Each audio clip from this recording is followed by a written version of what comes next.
Daniel Padilla, hindi invited sa kasal ni Dominic Roque at Bea Alonzo. Inamin na ni Dominic Roque na hindi sila okay ni Daniel Padilla. Dati silang magkakatropa pero nagkaroon ng intriga dahil di umano sa relasyon noon ni na Dominic Roque at Bea Alonzo. Natanong si Dominic sa isang interview kung invited ba ang ex-couple na sina Daniel Padilla at Catherine Bernardo sa kasal nila ni Bea. Pero mabilis ang sagot ng aktor, sikat lang. Kasi hindi naman kami okay ni DJ. I mean, we're not talking since 2020.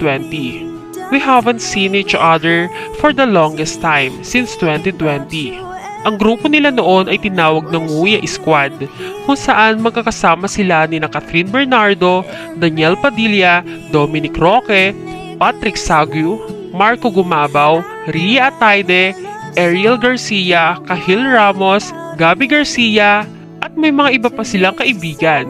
Pero noong 2021 ay nag-unfollow sa isa't isa sina Daniel at Dominic. At doon na kumalat ang isyong watak-watak na nga sila.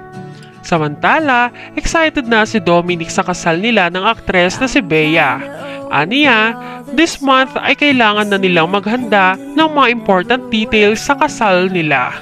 Though, wala pa rin silang ibinibigay na petsa at lugar. Narito naman ang reaksyon ng mga netizens.